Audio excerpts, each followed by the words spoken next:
जहाँ तक अफस्पा को हटाने की बात है, बिस्मिल्लाह करके आज ही शुरू करिए। जब कहते हैं कि हालात बिल्कुल नॉर्मल हैं, जब कहते हैं कि मिलिटेंसी ख़त्म हो चुकी है, जब कहते हैं कि अब अलाइगी पसंद सोच रही नहीं और जम्मू कश्मीर के हालात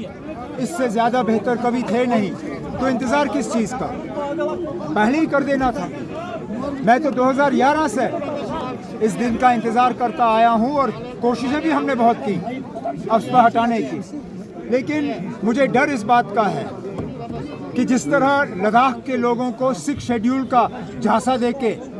उनको गुमराह किया गया, उनको धोखा दिया गया, उनके साथ झूठे वादे किए गए, बिल्कुल उसी तरह इलेक्शन को देखते हुए जम्मू कश्मीर के लोगों के साथ अब अफस्पा के मामले में भी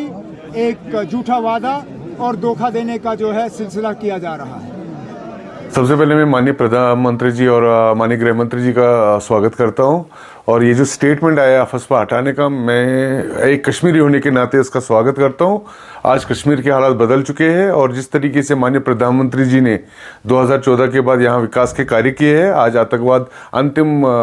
चरण में है और मैं मानता हूँ ये राइट टाइम है अफस्पा हटाने के लिए, क्योंकि जो अफस्पा एनसी और बाकी पार्टियों ने यहाँ पे लाया था उसकी वजह से बहुत सारे जख्म यहाँ कश्मीरियों के दिलों में है। और अगर अफस्पा भारतीय जनता पार्टी हटाती है तो भारतीय जनता पार्टी के ऊपर और ज्यादा विश्वास होगा यहाँ के लोगों को। और जो माननीय प्रधानमंत्री जी ने कमिटमेंट की है कि हम लोग कश्मीरी को आगे बढ़ाना चाहते हैं और कश्मीर को हिंदुस्तान के बाकी राज्यों की तरह देखना चाहते हैं, मैं मानता हूँ ये एक बहुत बड़ा कदम होगा अगर अफस्पा यहाँ से जिस तरीके से नॉर्थ ईस्ट में फेजड मैनर पे हटाया गया है उसी तरीके से कश्मीर में भी हटाना जरूरी है।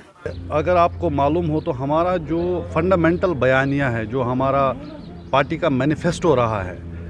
उसका तो एक बहुत ही अहम और अभिन्न अंग ये पॉइंट रहा है कि यहाँ पे अफस्पा हटना चाहिए और जो सिक्योरिटी फोर्सेस हैं, जो आर्मी है, they should gradually move from the civilian areas and वो बैरक्स में जाएं और जहाँ उनकी ज़रूरत है, और ताकि इंसेंटिवाइज हो जाए, लोगों को इंसेंटिवाइज किया जाए पीस के लिए। लेकिन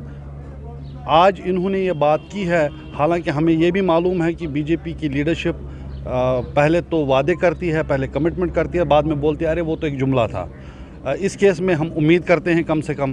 कि ये जो उन्होंने बात की है इसको ये लोग इम्प्लीमेंट भी करें। और मुझे लगता है कि ये जो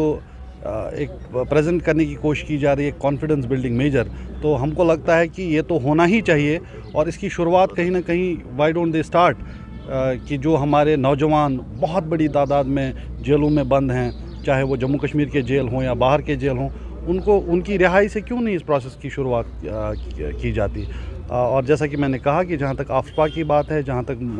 सिक्योरिटी फोर्सेस जो आर्मी है उनको बैरक्स में भेजने की बात है, वो तो फंडामेंटल रहा है हमारी पॉलिसी को लेके। और आपको याद होगा कि जब एजेंडा ऑफ अलायंस बना, जो अहम मुद्दे जिन पे लिख के लिया गया था उनसे कि इस पे काम करना है, उसमें भी हमने इस चीज़ को सर फहरिस्त रखा हुआ। सर, अमित शाह के बयान में ये भी सामने आया कि उन्होंने एनसीयू खासकर पीडीपी दोनों जमातों को यहाँ पर कहा है कि यहाँ पर जितनी भी किलिंग्स हुई है तो उसमें जो है यहाँ की रीजनल पार्टीज़ का हाथ है, या हालात ख़राब करने में रहे। आर्टिकल 370 के बाद यहाँ पर जो हालात सामान्य हुए मोदी सरकार के नेतृत्व में। देखिए, हम तो बार बार यही कहते आ रहे हैं कि जो कब्रिस्तान की खामोशी है, जो सप्रेशन है, और उसको ये एक फॉल्स नैरेटिव ऑफ नॉर्मलसी बना के बेचना चाहते हैं,